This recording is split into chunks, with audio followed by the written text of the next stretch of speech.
Hey students, welcome to the 12th and final week of P4, Proverbs during Pandemic for Plymouth Park.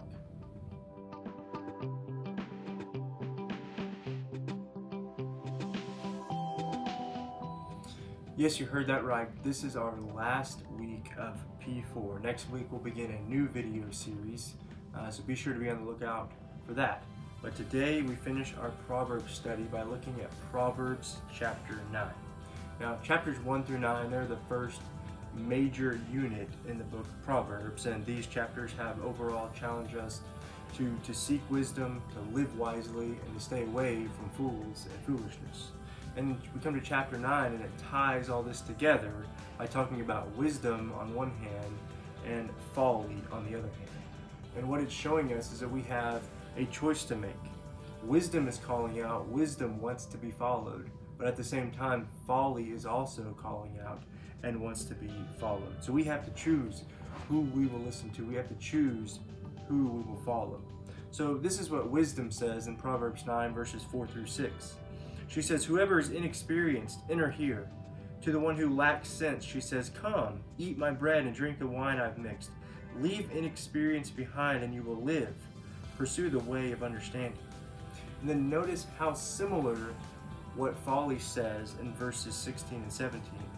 "Whoever is inexperienced, enter here. To the one who lacks sense, she says, 'Stolen water is sweet, and bread eaten secretly is tasty.'" Both are calling out. Both wisdom and folly are calling out. And both wisdom and folly want to be followed. But one, wisdom, leads to long life, and the other, folly, leads to destruction. Listen to verse 11. It says, For by wisdom your days will be many, and your years will be added to your life. But in verse 18 it says just the opposite about folly. "But he doesn't know that the departed spirits are there, that her guests are in the depths of Sheol," which is the place of the dead. So wisdom leads to long life, and foolishness and folly leads to destruction.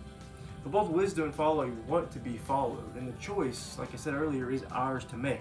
And the right choice is simple. Who in their right mind would choose folly and destruction over wisdom and long life? I don't think anyone would.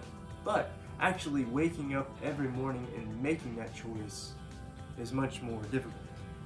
And when we look at verse 10, right in the middle of this chapter, we see this, probably the most important thing it says in this chapter. "The fear of the Lord is the beginning of wisdom, and the knowledge of the Holy One is understanding."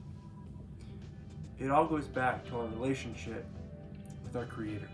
If we fear God, meaning if we honor Him and we love Him and we respect Him and we desire to follow Him, that is the beginning of a life of wisdom.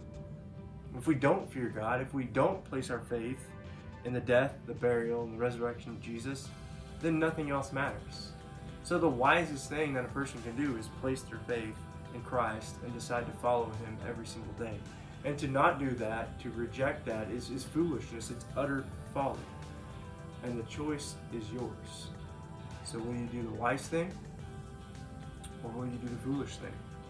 If you ever have any questions about following Jesus, or what it means to follow Jesus, or what it looks like to follow Jesus, to be a disciple of Christ, then please reach out to me, because I'd love to talk to you about those things.